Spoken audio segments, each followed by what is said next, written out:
আয়াকে গ্রেফতার করতে রহস্যের কিনারা। অসুস্থ বৃদ্ধার হাতের বালা চুরি কাণ্ডে সুরাহা করে ফেলল পুলিশ।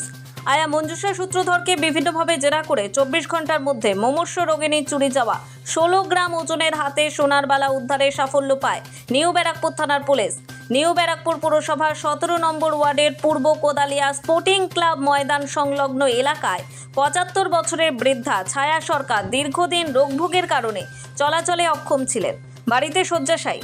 সেজন্য তার পরিবারের মেয়েরা স্থানীয় নিউ লাইফ নার্স ও আয়া সেন্টার থেকে দুজন সকালে ও রাতে পরিচারিকা নিযুক্ত করেছেন বৃদ্ধার দেখাশোনা ও পরিচর্যার জন্য।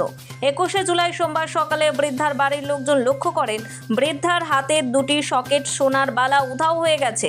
তারা সন্দেহ করেন দুজন পরিচারিকাকে। দুজনের কেউ না কেউ বালা চুরির সঙ্গে যুক্ত বৃদ্ধার মূল ধারণা ছিল পরিবারের লোকের, কিন্তু দুজন আয়াই কিছুতেই চুরির অভিযোগ মানতে নারাজ ছিলেন। অগত্যা ডাকা হয় পুলিশকে।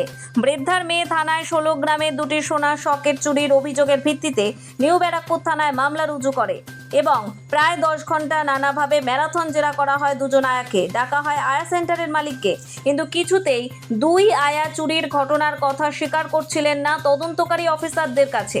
এরপর আসরে নামেন থানার বড়বাবু এবং রাতের একজন আয়া স্বীকার করে নেন চুরির কথা এবং তার কথা মতো রাতেই বৃদ্ধার চুরি হওয়া 16 গ্রাম দুটি সকেট সোনার চুরি উদ্ধার করে পুলিশ।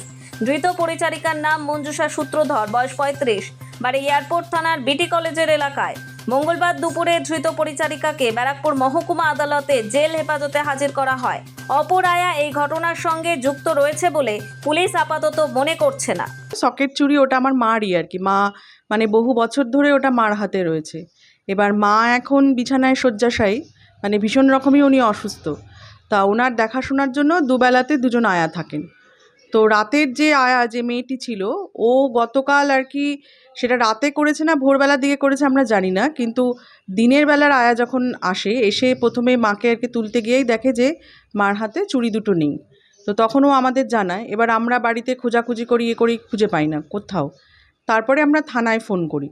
এবার থানায় ফোন করার পরে সঙ্গে সঙ্গেই থানার ইয়েরা চলে আসেন, মানে অফিসাররা চলে আসেন। তো ওনারা এসেও একবার বাড়ির মানে ভেতরটা আর কি মার বিছানা আশেপাশে সমস্ত ওগুলো খোঁজেন, কিন্তু কোথাও এটা পাওয়া যায় না। তো এই যে আয়া সেন্টার থেকে আমরা আয়া নিয়েছি আর কি, তো সেই আয়া সেন্টারের মালিককেও ফোন করা হয়, তিনিও আসেন। তো তিনি এসে যে রাতের যে আয়া মেয়েটি যিনি ছিলেন আর কি, তো ও মানে আয়া সেন্টারের মালিক এসে ওর কথা বলে যে 1.5 বছর আগে ওর একটা এরকম মানে আর একটা কেসও এরকম ঘটিয়েছিল লেক টাউনে আর কি, সেখানেও এরকম প্রায় 1-1.5 লাখ টাকার গয়না এরকম চুরি যায় আর কি, খোয়া যায়। তো আমাদের তখন ন্যাচারালি ওর ওপরে সন্দেহ আরও মানে তীব্র হয়। নোবেল বাংলা।